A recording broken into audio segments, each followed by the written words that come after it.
কাল ছিল বান্ধবীর বিয়ে, সেখানে যাওয়ার জন্য আমি প্রথমে মেকআপটা করে নিয়েছিলাম, তারপর রেডি হচ্ছিলাম। আর আমার বাড়িতে আমার এক বান্ধবী এসেছিলো, আমরা দুজনে একসাথে কাল গেছিলাম। তো বান্ধবীর বিয়ের জন্য আমি আগে থেকে ফ্লিপকার্টে একটা অর্ডার করি, যেটা ছিল ফ্রেম। তো দেখতে পাচ্ছ 17 তারিখ দেওয়ার কথা, কিন্তু 18 তারিখ হয়ে যায়, তাও অর্ডারটা আসে না, একটা ডিলে মেসেজ পর্যন্ত আসে না। আর তোমাদের সাথে যেটা এখন শেয়ার করছি সেটা হচ্ছে, দেখো আমি ছবি পাঠাই, ডেট, নাম সমস্ত কিছু পাঠাই 11 তারিখে। সেদিনই আমি অর্ডারটা প্লেস করেছিলাম। আর অর্ডার ডিলের এই মেসেজটা আজকে আমার ফোনে আসে, মানে আজকে 19 তারিখে। এতটা ডিলে করবে ফ্লিপকার্ট, আমি এটা ভাবতেই পারিনি। যাই হোক, বাধ্য হয়ে আজকে ক্যান্সেল করলাম জিনিসটা। আর এরকম একটা ফ্রেম ছিল, মনটা খুব খারাপ হলো। এত সুন্দর একটা জিনিস দিব ভেবেছিলাম। আমরা রেডি হওয়া পর্যন্ত কালকে অপেক্ষা করেছিলাম, মানে কালকে সন্ধ্যা 7টা পর্যন্ত ধরো, তাও আসেনি। যাই হোক, তারপরে আমরা একটা অন্য গিফট কিনে বিয়ে বাড়িতে চলে যাই।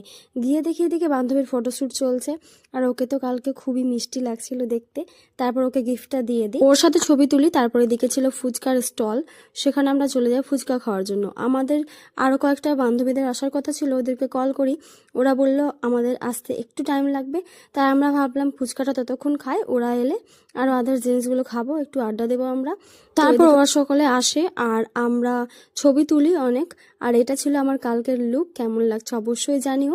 আমরা সকলে মিলে ওখানে কিছুক্ষণ বসলাম, প্রথমে ছবি তুললাম অনেক, তারপরে কিছুক্ষণ বসলাম, পকোড়া আর কফি নিয়ে একবারে বসে পড়লাম চেয়ারে।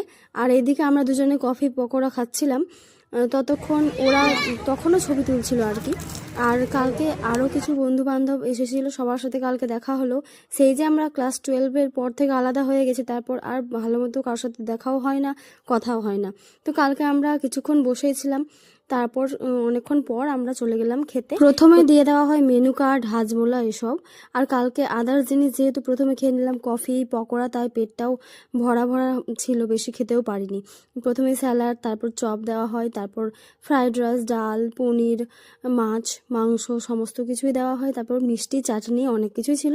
লাস্টে সাদা ভাতটাই খেতে পারিনি, আর লাস্টে দিয়েছিল আইসক্রিম। তারপর আমাদের খাওয়া দাওয়া কমপ্লিট হয়ে যায়। লাগলো বল, বস খেয়ে অনেক ভালো। আমাদের খাওয়া দাওয়া কমপ্লিট, আমরা এখন বাড়ি যাবো। তারপর আমরা সেখান থেকে চলে আসি।